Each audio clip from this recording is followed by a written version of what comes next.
Bienvenue à ce midi-conférence de la chaire de recherche en fiscalité et en finances publiques de l'Université de Sherbrooke. Merci d'être ici en personne sur notre campus de Longueuil. Merci d'être là en ligne avec nous également.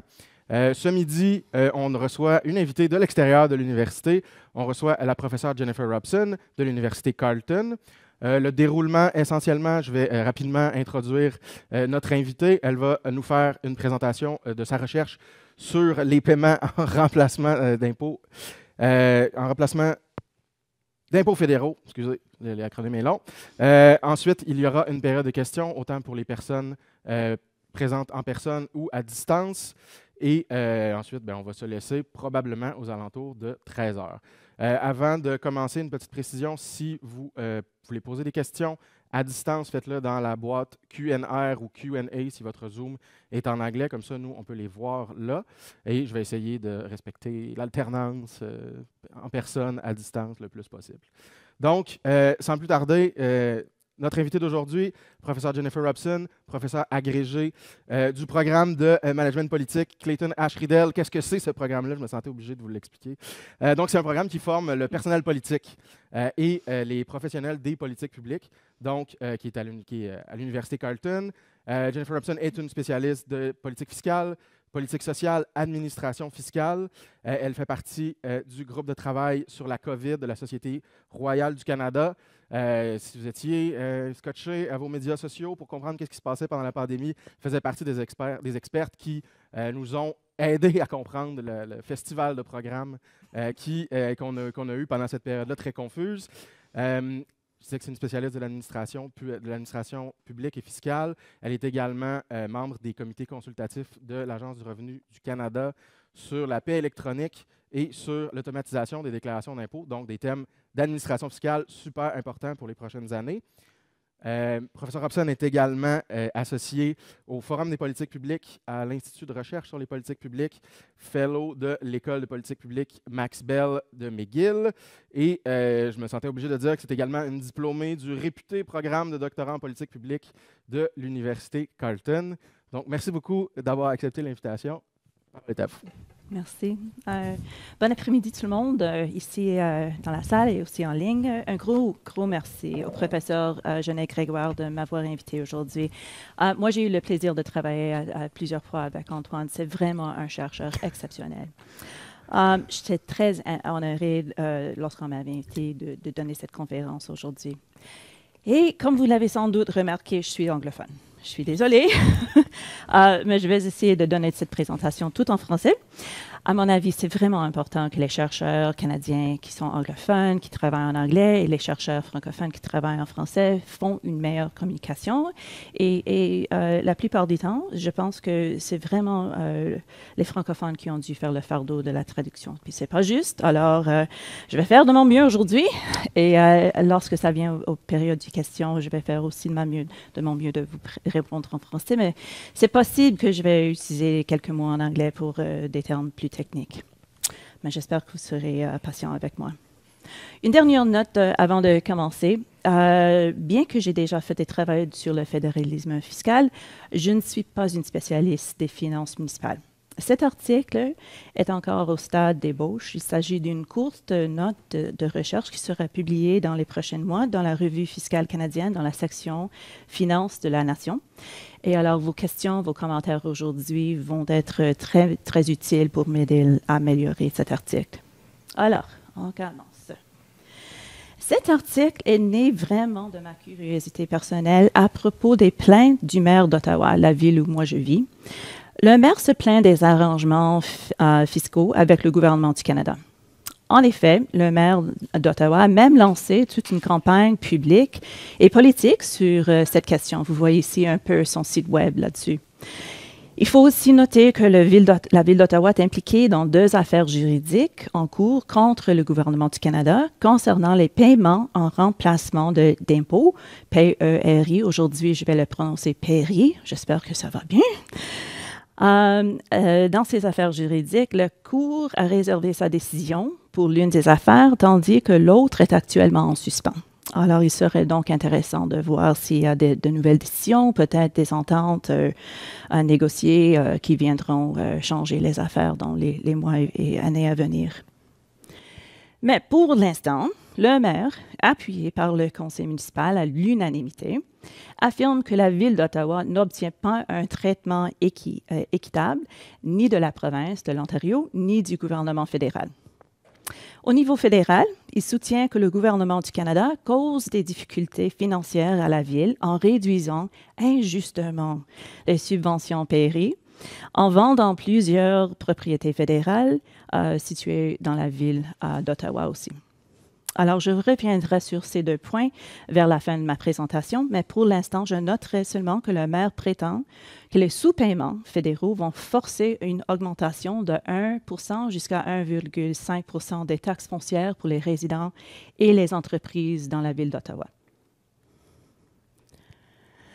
Alors, cet article cherche tout d'abord à comprendre le programme Perry, car il s'agit d'un programme un peu niché dans les arrangements fiscaux intergouvernementaux. Ce n'est pas un programme qui attire habituellement beaucoup d'attention dans la recherche sur le fédéralisme fiscal au Canada. Alors, je commence en faisant un survol des règles administratives ainsi que les principes clés qui y sont associés. Cependant, il s'agit d'un des rares programmes légiférés qui crée des transferts directs de l'ordre fédéral aux municipalités et peut-être le seul qui contourne complètement le niveau provincial. Par exemple, même si le Fonds pour le développement des collectivités du Canada est légiféré, oui, en tant que transfert municipal provenant du gouvernement fédéral, ce programme est quand même soumis à des ententes avec les provinces, tout comme le programme discrétionnaire d'infrastructure auquel les municipalités peuvent se postuler.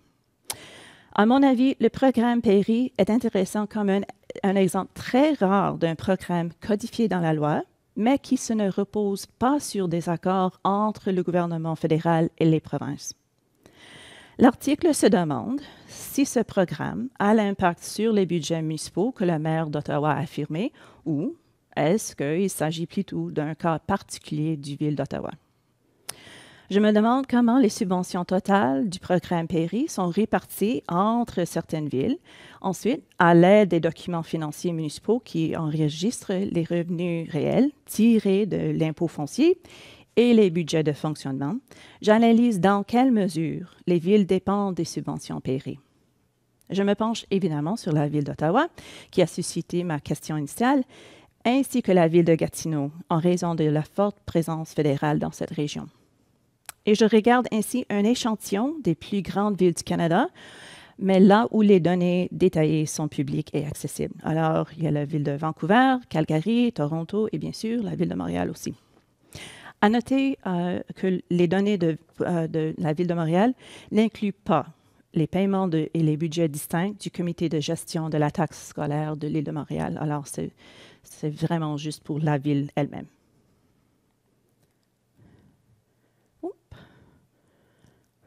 Voilà. Alors, qu'est-ce que les subventions Perry? Ce sont des subventions qui sont versées aux gouvernements municipaux équivalentes aux taxes locales sur les terrains et les propriétés fédérales.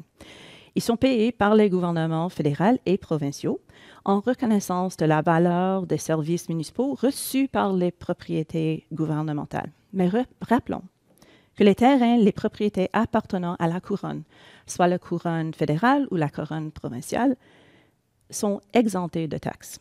Ce principe est fondamental dans le régime de gouvernement britannique et reconnu aussi dans la loi constitutionnelle du Canada.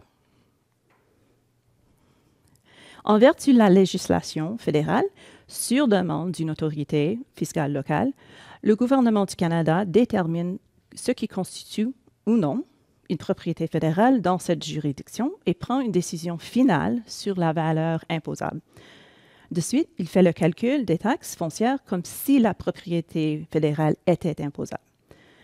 L'autorité fiscale locale, lui, qu'il s'agisse d'une municipalité, d'une province ou d'un gouvernement autochtone, fixe les taux locaux que le gouvernement fédéral doit utiliser pour calculer sa propre estimation de la subvention Perry.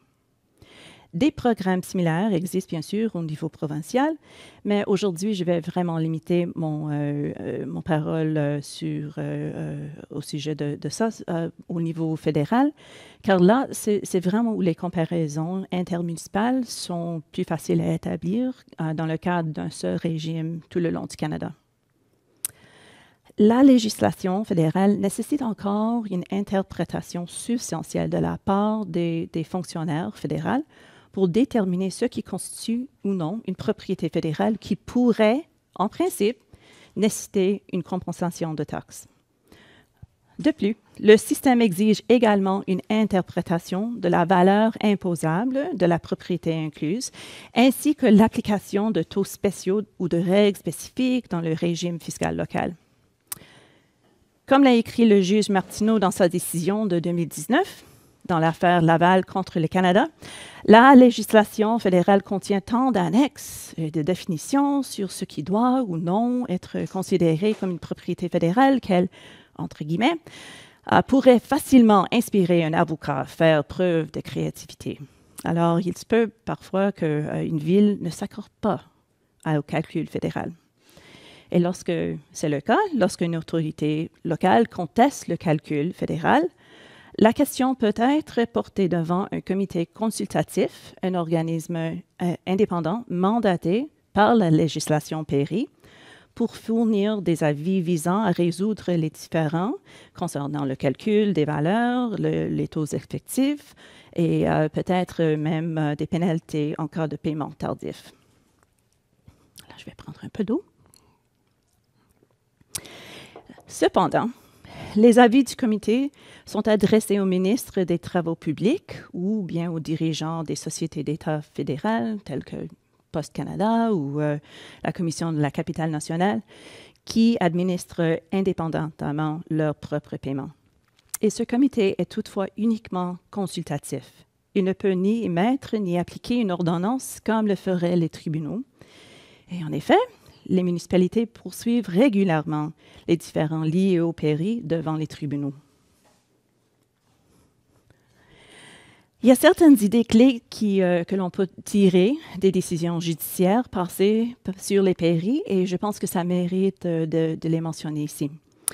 En 2010, un différend entre la Ville de Montréal et l'administration portuaire fédérale a été entendu par la Cour suprême, une institution qu'aujourd'hui au Québec, je pense que c'est peut-être pas aussi populaire dans les nouvelles aujourd'hui. Cette décision a établi que les tribunaux doivent faire preuve de déférence envers les décisions administratives sur le PERI prises par les fonctionnaires fédéraux, mais que ces décisions doivent reposer sur une application fidèle du système de taxes foncières des municipalités concernées. Alors, on ne peut pas inventer un taux de taxe que l'on veut. Cela signifie que le gouvernement fédéral ne peut pas choisir lui-même le taux de taxe foncière qui s'applique. C'est un point important et on revoit ça plus tard dans la présentation. Alors maintenant, je vais passer aux données quantitatives, telles que promis. Oh, c'est plus beau, merci. Alors, dans ce tableau-là, voici les montants de PERI exprimés en millions de dollars pour l'ensemble du programme fédéral, ainsi que pour les municipalités sélectionnées. Le programme, dans son ensemble, coûte environ 600 millions de dollars par an. À noter encore que ça n'inclut pas certains paiements effectués directement par les sociétés d'État et malheureusement, leur rapport annuel de ces organismes, y compris même les comptes publics, ne sont pas suffisamment détaillés pour identifier spécifiquement les paiements PERI. Alors, les villes mentionnées dans cette étude représentent ensemble un peu près du tiers des subventions fédérales annuelles versées dans le cadre du programme. La Ville d'Ottawa jouant un rôle disproportionné avec 20 % de toutes les subventions annuelles, suivie par la Ville de Gatineau avec entre 6 et presque 8 % et de suite la Ville de Montréal avec un peu plus de 4 %. Nous avons donc un échantillon pas assez représentatif du programme à l'entière. Cependant, je pense que vous pouvez déjà constater les montants annuels versés aux autres villes, même parmi les plus grandes villes du Canada, sont assez modestes. En effet, le programme PERI verse des subventions à plus de 1000 collectivités chaque année, comprenant bien sûr de nombreuses succursales de la GRC, de petits ports, des stations météorologiques, etc.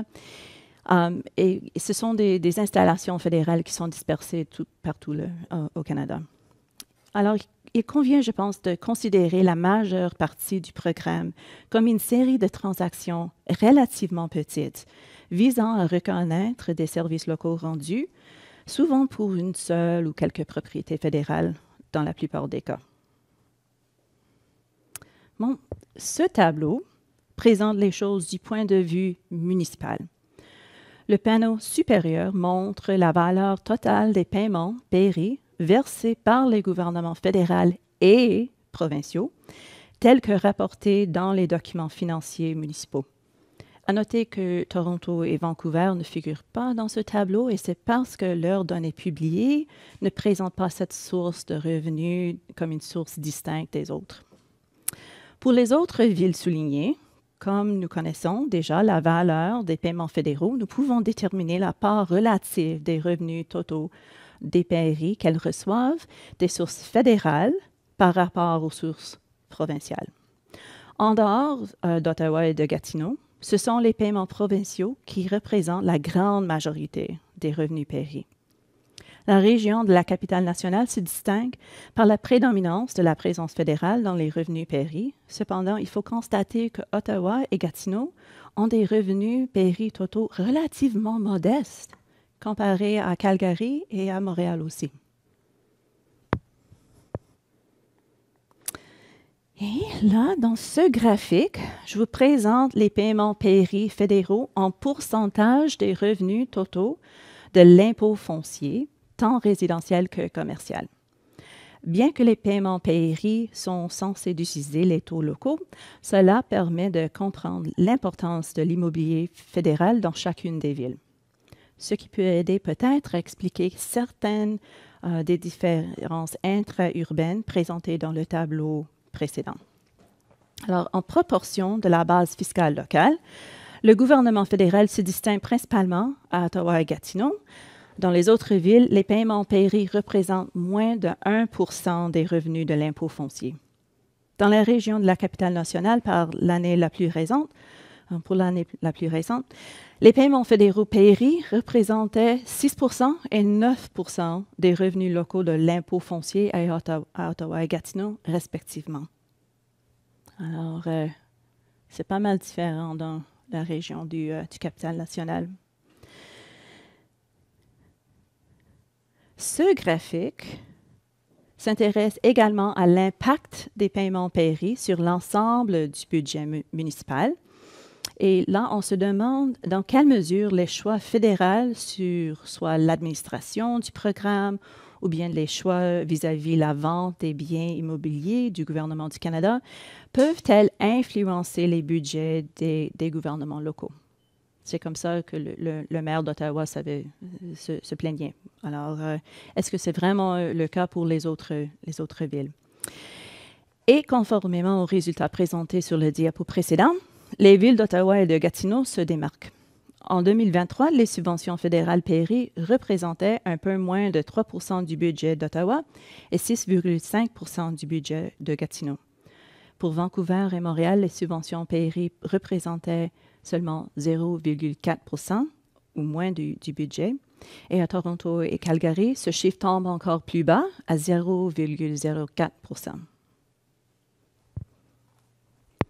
Enfin, ce graphique représente, hors des subventions PERI, l'importance des taxes foncières locales dans la position fiscale des municipalités sélectionnées.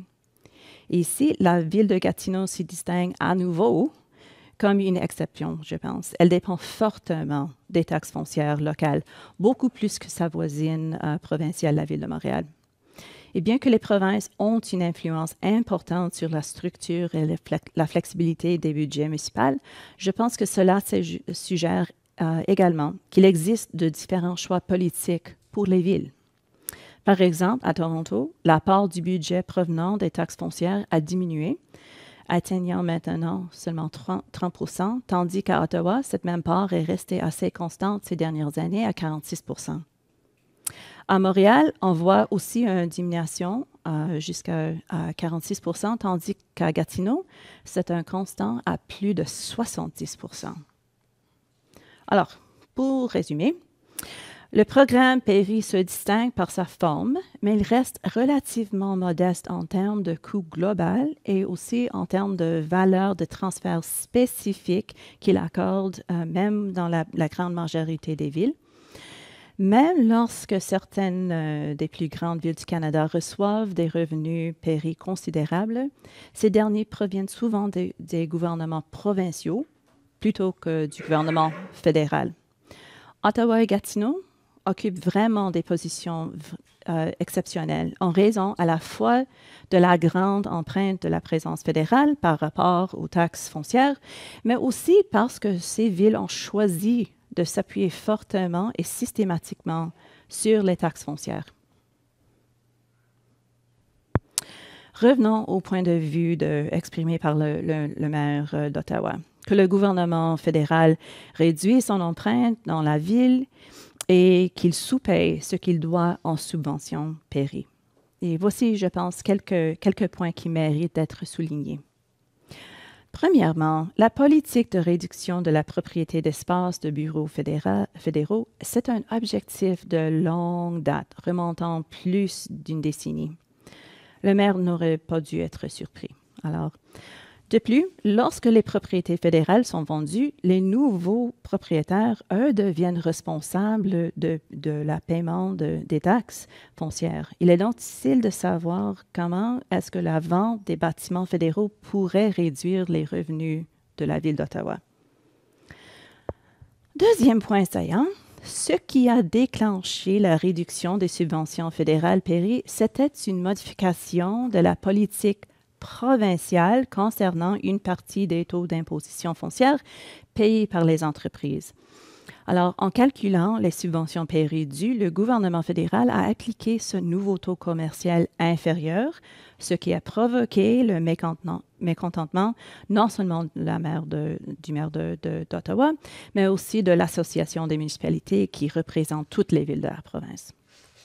Bon, la question de savoir si le gouvernement fédéral avait raison d'appliquer cette réduction au taux d'imposition est présentement devant les tribunaux. Le gouvernement fédéral, pour sa part, affirme qu'il n'avait pas de choix, qu'il doit suivre la loi. Et la loi, c'est très direct. Il dit qu'il faut utiliser le taux local. Tel que mentionné, on sait déjà, la Cour suprême a déjà conclu que c'est ça, que le gouvernement fédéral n'a pas de marge de manœuvre lorsqu'il s'agit d'adopter les taux d'imposition foncière d'une ville. Il semble que le gouvernement de l'Ontario n'avait pas anticipé les impacts sur les paiements fédéraux et n'avait pas fait de consultation avant de prendre cette décision dans son budget de 2020. On ne sait pas à ce moment comment l'affaire sera résolue, mais c'est un exemple intéressant des conséquences imprévues dans les arrangements fiscaux et les politiques intergouvernementales au Canada. Alors, en conclusion, rappelons que selon le maire d'Ottawa, il existe une question fondamentale d'équité dans la relation fiscale entre la ville-capitale du Canada et le gouvernement du Canada. Son argument pourrait avoir du mérite pour la ville d'Ottawa et peut-être la ville de Gatineau aussi. Comme on a vu déjà, les budgets municipaux de ces villes dépendent beaucoup plus des subventions fédérales PERI que ceux d'autres villes. Cela, c'est dû à la fois à la forte concentration des propriétés fédérales dans la région de la capitale nationale et aussi à la dépendance sur les revenus de l'impôt foncier, qui est un choix municipal. Cependant, le système PERI n'est pas conçu pour offrir une stabilité budgétaire aux villes de la région de la capitale nationale. Là, je souligne une étude effectuée en 2003 par Kitchen et Slack qui a conclu que le système Perry repose sur des bases largement solides et que les villes à travers le pays sont généralement traitées de manière très équitable. Je ne doute pas que les villes aient parfois des préoccupations quant à la flexibilité des interprétations fédérales, mais dans la plupart des cas, l'impact fiscal des désaccords reste assez modeste. Je ne vois pas beaucoup d'éléments ici pour appuyer les affirmations du maire d'Ottawa, selon lequel le système Perry serait injuste envers sa ville en particulier. S'il y a peut-être un argument en faveur d'un soutien particulier pour les villes qui accueillent la majorité des bureaux et des événements fédéraux, ce n'est pas évident qu'un tel soutien puisse ou doive être fourni par le mécanisme du système de subvention Perry. La loi, les règlements, ça doivent s'appliquer uniformément à toutes les villes du pays. Alors là termine ma présentation préparée. Merci beaucoup de votre attention. Je ferai de mon mieux de répondre s'il y a des questions. Merci.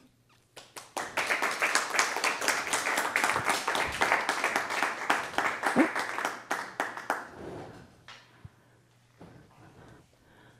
Alors, bon, je laisse comme ça.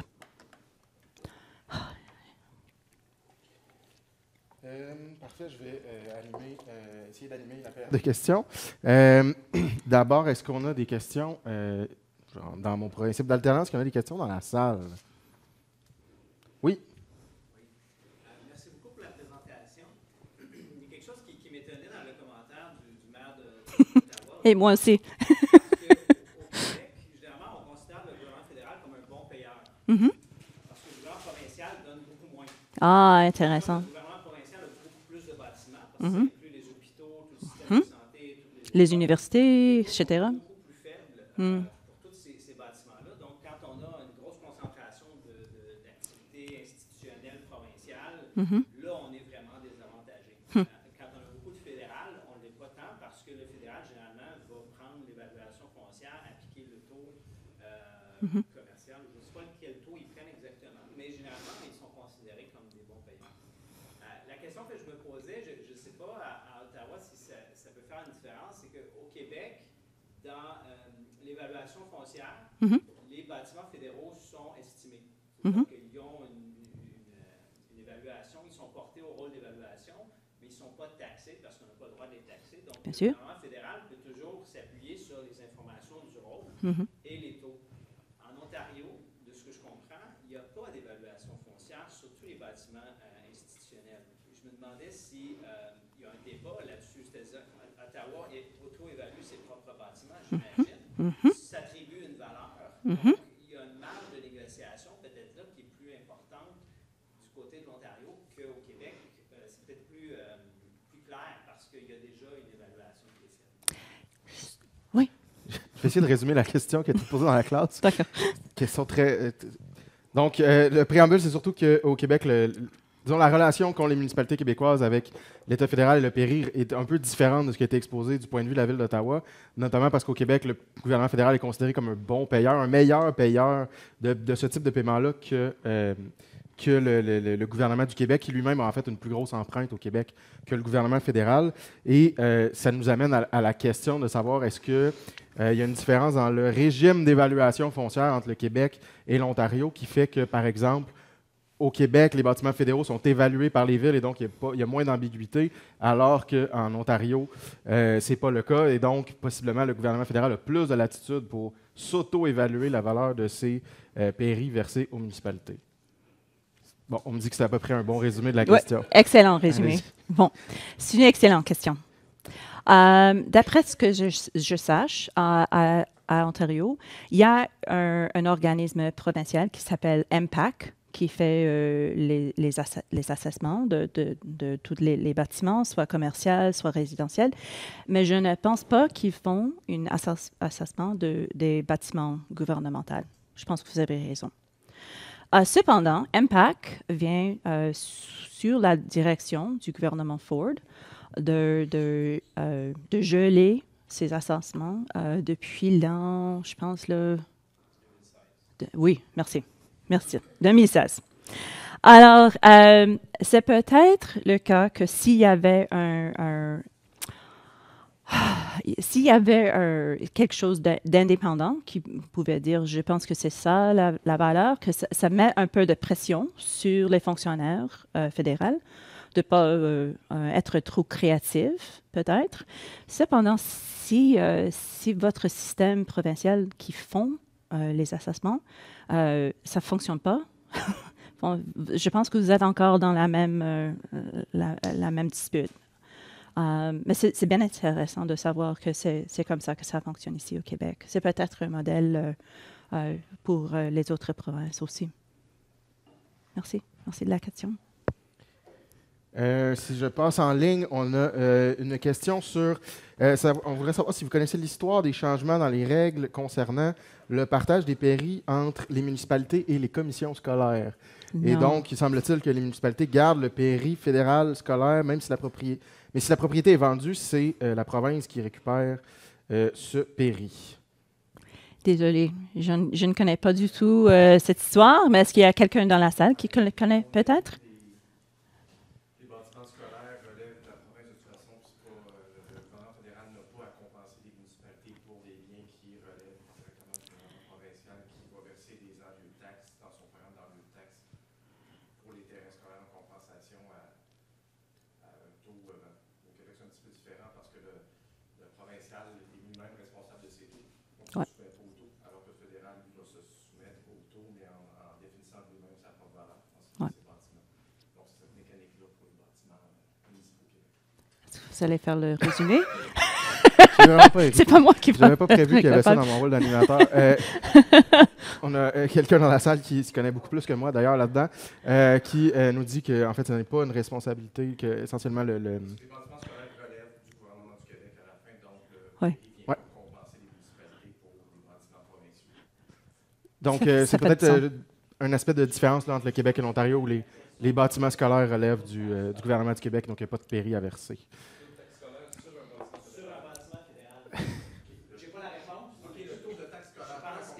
Bon, ben, dans le cas, ça je le sais, dans le cas des bâtiments fédéraux, lorsqu'il y a un taux spécial pour les commissions scolaires, l'administration fédérale doit utiliser ce taux. Et c'était vraiment ça que le gouvernement de l'Ontario avait baissé en 2020. C'était un des taux pour les propriétés commerciales pour les taxes scolaires. Alors, c'était vraiment ça qui était le problème en termes de la dispute entre le gouvernement du Canada et la ville d'Ottawa. Parfait. La personne qui a posé la question a indiqué que vous allez pouvoir en rediscuter plus tard. Ouf! OK. Fantastique. On a une autre question. On a une autre question sur à savoir si vous tenez compte dans vos tableaux des sociétés d'État, dont celle de l'annexe 4 de la loi fédérale sur les pairies, qui doivent verser des taxes d'occupation commerciale, des taxes d'affaires. Oui. Oui. Alors, il y a certains des États sociaux qui règlent eux-mêmes les paiements pairies. Et désolé, je n'ai pas pu trouver des détails, des chiffres pour ça. Cependant, il y a d'autres, si je comprends bien, qui versent leurs paiements par le ministre des Travaux publics. Alors, ceux qui sont en partenariat avec le ministre des Travaux, c'est déjà dans les chiffres ici. Alors, c'est vraiment une difficulté de faire ces études en utilisant les données publiques, car c'est pas toujours que les détails sont disponibles. Puis, on n'arrive pas toujours à savoir c'est où l'argent. Alors, c'est un départ, au moins, pour cette étude. Merci. Est-ce qu'il y avait une autre question dans la salle? Oui. Si ma compréhension est bonne, il y a 5 composantes au pays. 5, on peut compenser pour les taxes foncières, les taxes de façade, pour les tarifs et autres. Je ne sais pas si à Ottawa, il y a des enjeux dans l'idée de redoser, modifier la composition de l'assiette fiscale municipale. Si on va vers des taxes, par exemple, sur les surfaces imperméables et autres, Mhm. Ça ne Mhm. serait pas assujetti, ils ne sont pas traités dans les pairies. Est-ce que Ottawa, par exemple, en tient compte dans ses décisions en ce moment? Est-ce que c'est Oui. Fais le résumé à l'instant. Celle-là est facile. Donc, on nous dit, le collègue, encore là, plus ferré que moi en fiscalité municipale, nous indique que les pairies ont 5 composantes qui correspondent à différents types de bases d'imposition municipale. Et donc, il se pose la question à savoir si, dans ses décisions justement de choisir quels leviers fiscaux elle utilise, la Ville d'Ottawa, tient compte du fait que certains de ces leviers-là n'ont pas le même effet sur les pairies que les autres. Bon, première chose à savoir, c'est qu'à Ontario, il y a certains des taux qui sont réglés par la province, alors il n'y a pas vraiment de choix pour la ville. Autre chose à savoir, c'est qu'à Ottawa, nous avons une maire puis une conseil municipal qui ne veut pas augmenter les taux pour les résidents. Alors, j'ai lu les débats au conseil municipal. Il n'y a pas vraiment de discussion là-dessus. Pas du tout. C'est surprenant. C'est comme si il y avait des gens qui disaient, bon, nous avons un bon payeur dans le gouvernement fédéral. Il serait toujours comme ça. Il serait toujours là. Et il ne faut pas faire des changements. Ouais, c'est vraiment avec comme des blinders. Ouais. Ouais. Merci. Je n'ai pas d'autre. Ah oui, j'ai une autre question. La Ville de Montréal n'arrive pas à appliquer la loi de la fiscalité qui exige une visite des résidences à chaque 9 ans. C'est par manque de personnel. Est-ce la même chose dans les autres municipalités? Donc, est-ce qu'il y a un déficit de la capacité de juste évaluer la valeur de ce genre de bien-là? À Ottawa, comme j'avais dit, c'est un organisme municipal, MPAC. Et là, le problème, c'est pas nécessairement la capacité de l'organisme, c'est un politique du gouvernement provincial qui dit non, on laisse comme ça pendant des années, et là, il y a vraiment un problème à savoir comment faire un update de toutes les valeurs estimées, mais ce n'est pas vraiment dans les mains des villes. Merci. Dans la salle? Moi, j'avais une petite question plus d'ordre général pour vous donner le temps d'y penser. Je me demandais, dans le fond, est-ce les pairies, ça existe, puis ça a une importance relative pour des villes dans la mesure où la présence fédérale est relativement concentrée? Oui, bien sûr. Fait que je me demandais, peut-être en survolant pour cette étude-là, est-ce qu'on est hors norme dans notre concentration du gouvernement fédéral dans l'espace? Puis est-ce que les pairies, c'est quelque chose qui est... Je veux dire, toutes les fédérations ont de la péréquation à peu près. Est-ce que toutes les fédérations ont quelque chose de ce type-là? Est-ce que c'est quelque chose qu'on voit ailleurs dans le monde ou y a-t-il des inspirations? Ouf, bonne question. Je n'ai pas encore fait une étude d'autres fédérations. Bonne idée. On devrait s'en discuter. Une autre opportunité de travailler ensemble. Mais là, je pense que c'est bien évident que le gouvernement, la présence du gouvernement fédéral, c'est très, très, très concentré dans la région du Capitale-Nationale. Et là, je pense qu'il y a une question. C'est que est-ce que tout le pays est-ce que c'est la responsabilité du reste du pays d'envoyer un support dans la région du Capitale-Nationale en vertu que ce soit c'est notre ville nationale, blablabla. Mais c'est vraiment pas en utilisant un programme comme le PERI où c'est vraiment important que les villes soient traitées de façon équilibrée partout au Canada. Autrement, c'est aussi possible de régler ça en disant, bon, la présence du gouvernement fédéral, ça ne devrait pas être aussi concentré dans une seule région. Ça devrait être plus réparti. Mais il y a des coûts puis des trade-offs là, à faire là-dessus. Merci. Merci. À vous. Oui, dans la salle. Oui.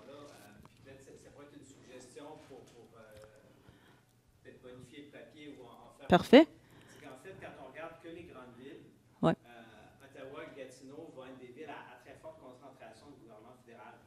on tombe dans les villes de plus petite dimension, il y a des villes qui sont très dépendantes du gouvernement fédéral, ne serait-ce que parce qu'ils ont un pénitencier, une base militaire, donc juste une institution fédérale dans un petit village, ça peut avoir des impacts encore plus grands que pour Ottawa. Intéressant. Ou Gatineau, parce que l'activité économique n'est pas très diversifiée.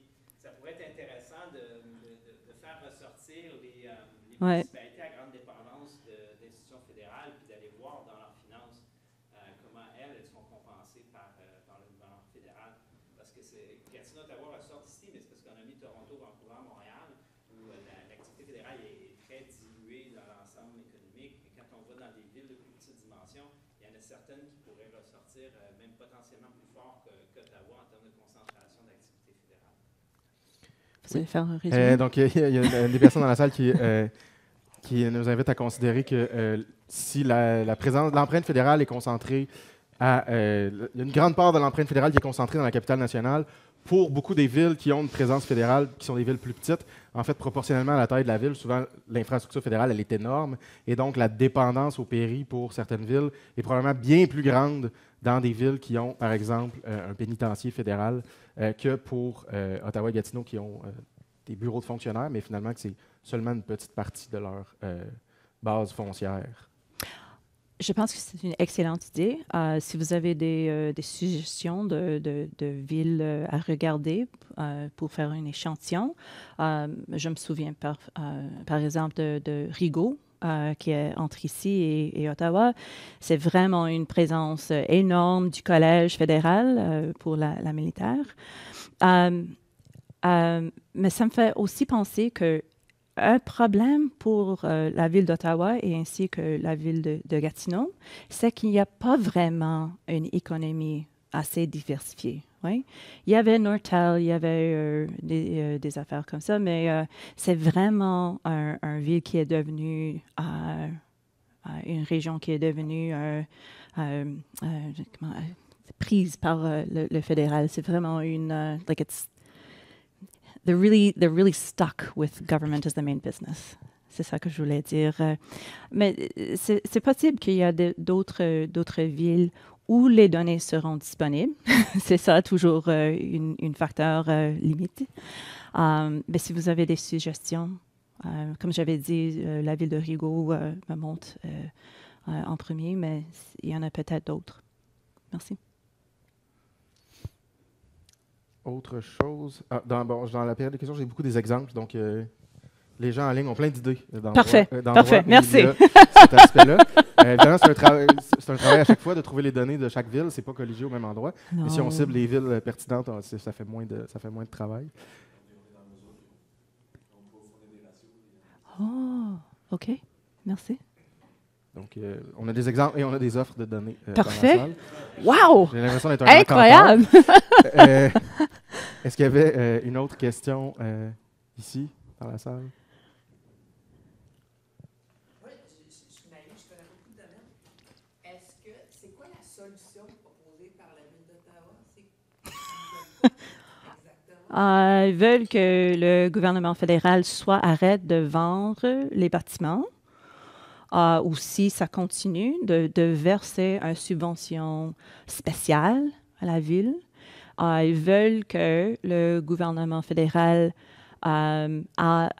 change le calcul pour ces dernières années et verse un montant de 100 millions de dollars à la ville d'Ottawa. Oui. Oui. Bon, c'est une dispute sur le calcul. Puis, de plus, ils veulent une subvention supérieure au calcul de pairie. Alors, c'est les deux choses-là. Il y a aussi un accord politique entre le gouvernement de l'Ontario et la ville d'Ottawa pour mettre pression sur le gouvernement fédéral de déposer ces sommes et de faire une entente avec la ville d'Ottawa et la province d'Ontario, de faire des programmes spéciaux pour la ville. Mais il n'y a pas vraiment de progrès là-dessus, d'après ce que je vois. Oui, la question, c'était qu'est-ce que la Ville d'Ottawa veut? Je pense que c'était clair dans la réponse. Est-ce qu'on a d'autres questions? Moi, je me permettrais une petite observation. C'est intéressant de voir qu'une décision du gouvernement de l'Ontario affecte les dépenses du gouvernement fédéral dans un de ses programmes parce qu'on a changé une base taxable dans un autre. C'est comme exactement l'envers de tout ce qu'on voit à chaque fois que le gouvernement fédéral change. Par exemple, la définition du revenu et que les provinces doivent vivre avec. Ouais. C'est pas des gros sous, mais c'est drôle que c'est une dynamique inhabituelle pour le fédéralisme canadien. Absolument, absolument. Est-ce que moi, je peux poser une question? Oui. Oui? Car moi, j'ai une question sur l'effet de la loi M30 ici au Québec, qui disent que les villes ne peuvent pas entrer dans des relations directes avec le gouvernement fédéral. Est-ce que ça impacte comment ça fonctionne, le programme Perry, en fait, ici au Québec? Donc, on a une question à l'envers à poser à la salle et aux personnes en ligne. Donc, si vous avez... je pensais ici au chair de la fiscalité, je pensais il y a des experts, alors j'aimerais savoir. Mais c'est peut-être un programme qui est trop petit pour attirer l'attention du province, peut-être. Ou c'est pas en dispute, non? Oh, OK. On nous dit aucun impact, les villes plaident leurs propres affaires pour le Perry. Oui, c'est ça. OK. Il y avait... C'est ça, j'avais l'impression que comme c'était une compensation de taxes, c'était pas le même enjeu que d'avoir une subvention fédérale pour faire un aréna ou peu importe quoi. En fait, la question, c'est une grande question. La question que je posais, est-ce qu'il y a eu, vous sembliez dire dans votre présentation qu'il y a des ententes avec les provinces sur l'application du programme Perry? Non, il n'y a pas de... non, il n'y a pas d'entente. C'est ça avec le programme Perry, c'est ça qui est qui m'a vraiment frappé comme être différent d'autres programmes où il y a un transfert du niveau fédéral à la municipalité. Les autres programmes, il y a toujours une entente avec les provinces, mais il n'y en a pas avec le programme Perry fédéral. C'est unique comme ça. D'autres questions? Commentaires? Oui.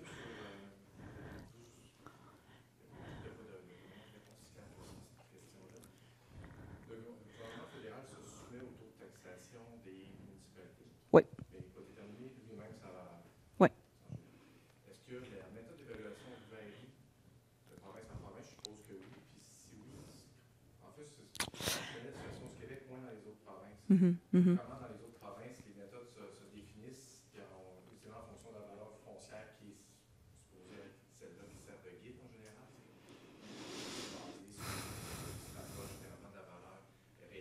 Mais sachant que les taux peuvent varier grandement d'une province à l'autre. Donc, il pourrait y avoir une équité sur la définition de la valeur. D'après ce que je... Oui, oh, pardon. Donc, on a soulevé le fait que, par les jugements qui ont été rendus, le programme Perry est obligé de suivre les taux des endroits où il s'applique, mais dans beaucoup de cas, le gouvernement fédéral détermine lui-même sa valeur. Donc, c'est là où il y a de la latitude. Et la question, c'était de savoir comment cette évaluation-là de la valeur peut être faite dans différentes provinces. Bon. D'après ce que je sache, il y a des fonctionnaires qui sont responsables de ça au niveau fédéral. On prend toujours la valeur de l'année dernière. Je pense, d'après ce que je sache, ils font de leur mieux d'estimer la valeur réelle en tant que le marché local des édifices. Mais c'est pas comme, d'après que je sache, c'est pas comme ici au Québec où il y a une évaluation indépendante qui a été faite et que le fédéral prend ça sans disputer. Je pense que c'est vraiment un travail qui est effectué à l'intérieur du service public avec les données qu'ils ont eux-mêmes, avec leur propre estimation des valeurs, des changements de valeur d'une année de l'autre. Et oui, c'est fort possible que les villes disputent le calcul, bien sûr. Et c'est là où il y a eu le comité consultatif comme un niveau en premier, puis de suite, on va dans les tribunaux. Mais les chercheurs qui ont déjà regardé ça, il y a plusieurs années quand même, ont dit que non, en général, ça fonctionne très bien. Il y a très peu de friction dans le système. Merci à vous. Autre chose? Je pense que c'est plus un commentaire, mais on nous signale que le programme PERI inclut la taxe scolaire, mais celle-ci est calculée selon les législations provinciales qui sont très différentes, car la taxe scolaire est souvent inclue dans la taxe foncière municipale, notamment en Ontario. Okay. Oui, le commentaire, il a raison. C'est comme qu'on avait discuté d'ailleurs. C'est la province qui avait changé le taux de taxe scolaire pour les commerces. Et c'est le taux plus bas que le gouvernement fédéral avait adopté. Est-ce que c'était la bonne choix du gouvernement fédéral? Je ne sais pas déjà. C'est devant les tribunaux. On va voir ce qu'ils vont faire. Merci. Merci à vous. Autre chose ici dans la salle? C'est difficile car c'est vraiment un programme très niche, hein? Oui. Oui, mais on a des questions très pointues et très pertinentes. Oui, bien sûr, absolument. D'ailleurs, j'en profite pour m'excuser à tous les gens qui travaillent en finance et en fiscalité municipale pour tous les résumés douteux que j'ai faits de vos questions et de vos commentaires. Vous comprendrez que ce n'est pas mon champ d'études premier. N'en voyant pas non plus d'autres questions sur le Zoom, je pense qu'on s'arrêterait ici. Merci encore énormément d'être venu nous présenter cette étude aujourd'hui. Je pense qu'on a appris des choses et ça va être aussi utile pour le développement de l'étude elle-même et peut-être d'autres projets de recherche. Je voudrais simplement en profiter pour mentionner que nous avons une autre midi-conférence le 28 janvier prochain dans le cadre de nos travaux de révision des dépenses fiscales, dans le cadre du retour à l'équilibre budgétaire, donc la semaine prochaine. Ça va porter sur d'autres sources de revenus additionnels, donc notamment l'impôt minimum des sociétés, la taxation des boissons sucrées, la taxation des assurances et la taxation des carburants et des mesures connexes. Donc, soyez des nôtres. Celui-là, il est uniquement sur Teams, donc pas d'excuses. Et on espère tous vous y voir. Merci beaucoup pour votre présence.